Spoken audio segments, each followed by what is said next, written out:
You wake up in the middle of the night. The room is dark. Not dim, not shadowy, completely dark.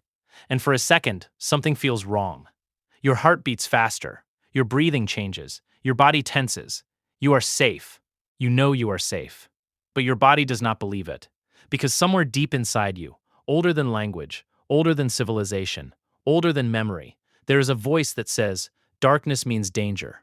That fear is not a mistake. It is not irrational. It is not something you learned from a horror movie. It is written into you, burned into your biology by hundreds of thousands of years of survival. Because for almost all of human history, darkness was dangerous, and the humans who did not fear it did not become your ancestors.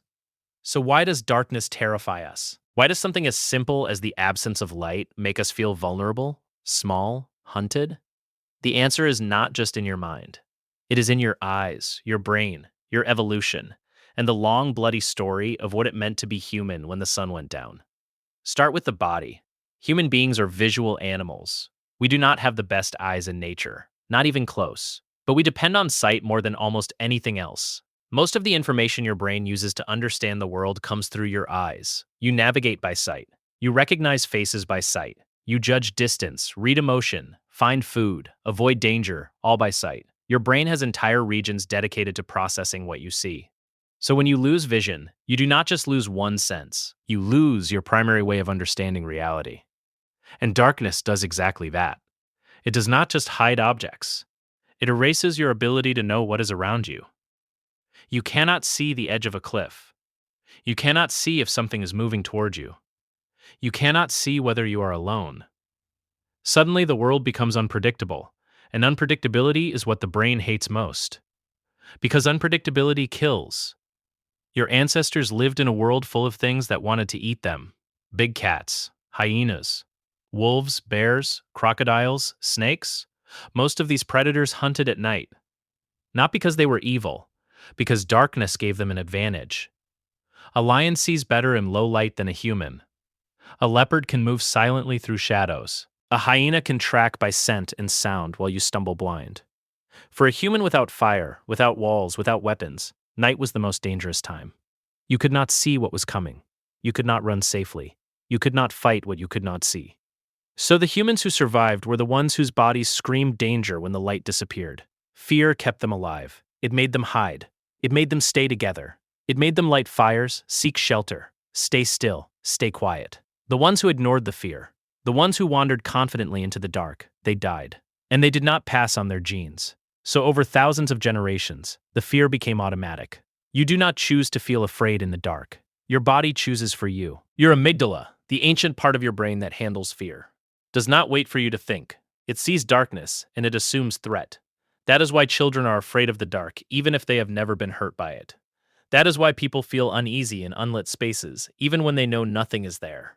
The fear is older than experience. It is inheritance. But there is something else happening in the dark, something psychological. Darkness does not just hide danger. It creates uncertainty. And uncertainty is a special kind of torture for the human mind. Your brain is a prediction machine. It constantly tries to guess what will happen next. It fills in gaps. It looks for patterns. It builds models of the world so you can move through it without thinking. But darkness breaks the model. You cannot predict what you cannot see, so your brain starts guessing. And because your brain evolved to keep you alive, it does not guess pleasant things. It guesses threats. A shadow becomes a figure. A sound becomes footsteps. A creak becomes movement. This is not paranoia, it is survival logic. In the ancient world, if you heard something in the dark and assumed it was nothing, you might be right 99 times. But the one time you were wrong, you died. If you heard something and assumed it was dangerous, you might be wrong 99 times. But you stayed alive. So the brain that survives is the brain that overestimates danger, the brain that sees threats in shadows, the brain that makes you feel watched when no one is there. Because being too cautious kept your ancestors breathing. Being too relaxed got them killed.